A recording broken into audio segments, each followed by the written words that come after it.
السلام علیکم ورحمۃ اللہ وبرکاتہ۔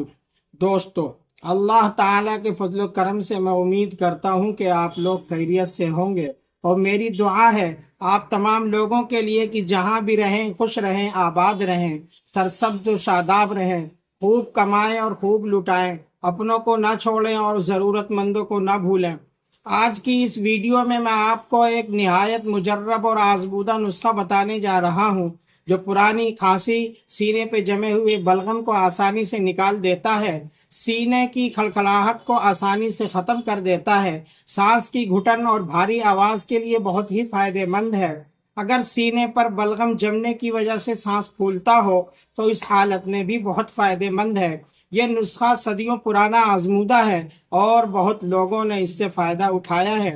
آپ بھی اس سے ضرور فائدہ اٹھائیں اور اپنے ہاتھ کی تازہ بنی ہوئی دوائی استعمال کریں۔ اور کمال کی بات یہ ہے کہ آپ اسے بنائیں گے کھانسی اور کولڈ، سینے کی ٹھنڈک وغیرہ کے لیے، لیکن یہ آپ کے دماغ اور دل کو بھی طاقت دے گا اور آپ کے جسم کو مضبوطی فراہم کرے گا انشاءاللہ تعالی۔ آئیے بغیر وقت ضائع کیے نسخہ شروع کرتے ہیں۔ سب سے پہلے میں آپ کو اجزا بتا دوں۔ السی 25 گرام، ملیٹھی کا ست 25 گرام، کالی مرچ 25 گرام، کیکر کا گوند 25 گرام، مغز اخروٹ 25 گرام۔ ایک بار پھر سن لیں، ملیٹھی کا ست 25 گرام، کالی مرچ 25 گرام، کیکر کا گوند 25 گرام، مغز بادام 25 گرام، مغز اخروٹ 25 گرام، اور آخر میں شکر یا شہد تقریباً 300 گرام۔ یہ تمام چیزیں عام پنساری سے آسانی سے مل جاتی ہیں۔ سب سے پہلے ہم السی کو ہلکی آنچ پر بھونیں گے۔ یاد رہے کہ آنچ بہت تیز نہ ہو ورنہ السی جل سکتی ہے۔ ہم اسے تقریباً 30 سے 40 سیکنڈ تک بھونیں گے۔ جب اس کی خوشبو آنے لگے تو سمجھ جائیں گے کہ یہ تیار ہے۔ اب آپ اسے ٹھنڈا ہونے کے لیے ایک طرف رکھ دیں۔ اب ہم کیکر کے گوند کو بھونیں گے۔ آپ دیکھیں گے کہ گوند آہستہ آہستہ پھولنے لگے گا۔ جب یہ پھول جائے تو اسے بھی نکال کر ٹھنڈا کر لیں۔ ٹھنڈا ہونے کے بعد اسے گرائنڈر میں ڈال کر باریک پیس لیں اور کالی مرچ کو الگ پیسیں۔ مغز بادام اور مغز اخروٹ کو گرائنڈر میں ڈال کر اچھے سے باریک پیس لیں۔ تینوں چیزوں کو الگ الگ بھی پیس سکتے ہیں یا ایک ساتھ بھی، جیسا آپ کے لیے آسان ہو۔ میرا مشورہ یہ ہے کہ کالی مرچ کو الگ ہی پیسیں، ورنہ اخروٹ کے تیل اور بادام کے تیل کی وجہ سے کالی مرچ آسانی سے باریک نہیں ہوگی۔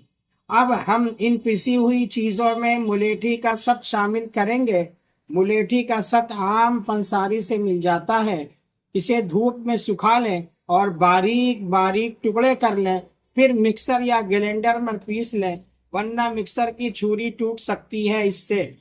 اسے شامل کرنے کے بعد اچھی طرح مکس کر لیں۔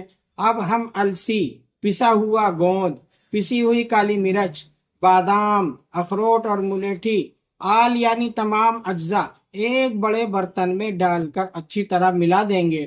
آخر میں ہم اس میں شکر یا شہد شامل کریں گے۔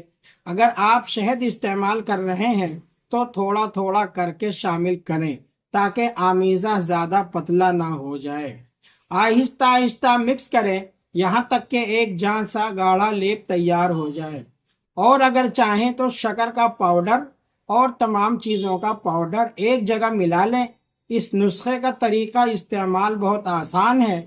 آدھا چائے کا چمچ صبح خالی پیٹ، آدھا چائے کا چمچ رات سونے سے پہلے۔ اگر بچہ استعمال کر رہا ہو تو چوتھائی چائے کا چمچ کافی ہے۔ یہ نسخہ چند دن کے استعمال سے پرانی کھانسی کو ختم کرتا ہے، پھیپھڑوں میں جمی ہوئی بلغم کو باہر نکالتا ہے اور دبی ہوئی یا بھاری آواز کو کھول دیتا ہے۔ امید ہے کہ یہ نسخہ آپ کے لیے فائدہ مند ثابت ہوگا۔ دوستو، ویڈیو اگر اچھی لگے لائک اور شیئر ضرور کر دیا کریں اور چینل کو بھی سبسکرائب کر لیں۔ اللہ تعالیٰ آپ کو صحت کاملہ عطا فرمائے، آمین۔ السلام علیکم ورحمۃ اللہ وبرکاتہ۔